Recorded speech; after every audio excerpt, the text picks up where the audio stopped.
Hi friends, come on in, grab your coffee and let's sit together as we open Proverbs chapter 25. Now this chapter is part of a special collection. Proverbs 25 through 29 were gathered during King Hezekiah's reign by his advisors. And many of these proverbs were originally directed at the king himself, but we still learn from them today, especially if you are in any kind of leadership position. Proverbs 25 verse 2 through 6 focuses on the king. It says it's the glory of God to conceal a matter, but the glory of kings is to search it out. A king or any leader has one of the most important tasks: to find the truth.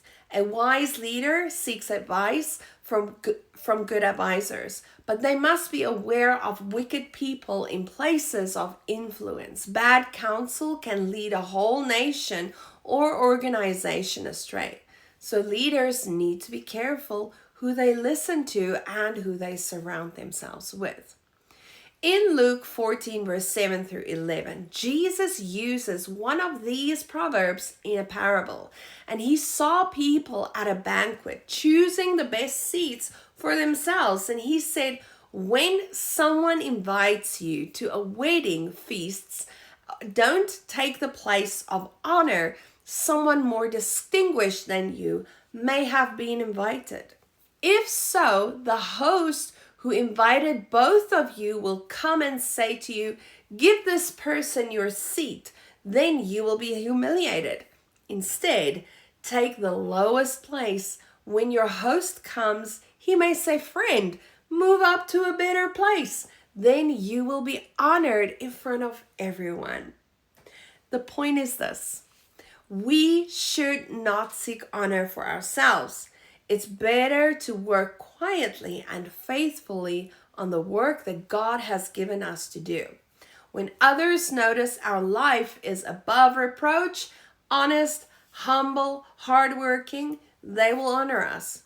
Honor that comes from God and others lasts much longer than honor we grab for ourselves. And it's important to be trustworthy. A trustworthy employee or leader is always on time, responsible, honest, and hardworking. This kind of work ethic honors God.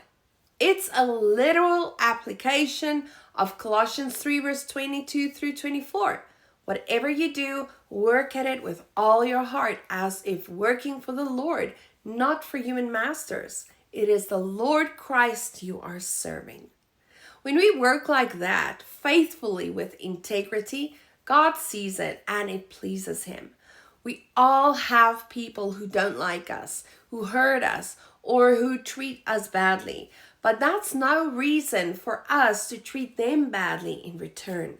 Proverbs 25 verse 21 through 22 says, if your enemy is hungry, give him food to eat.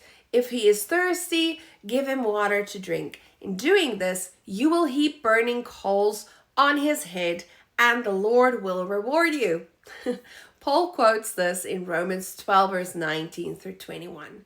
Do not take revenge, my dear friends, but leave room for God's wrath. If your enemy is hungry, feed him. If he is thirsty, give him something to drink. Do not be overcome by evil, but overcome evil with good. Jesus also encouraged us to pray for our enemies in Matthew 5:44.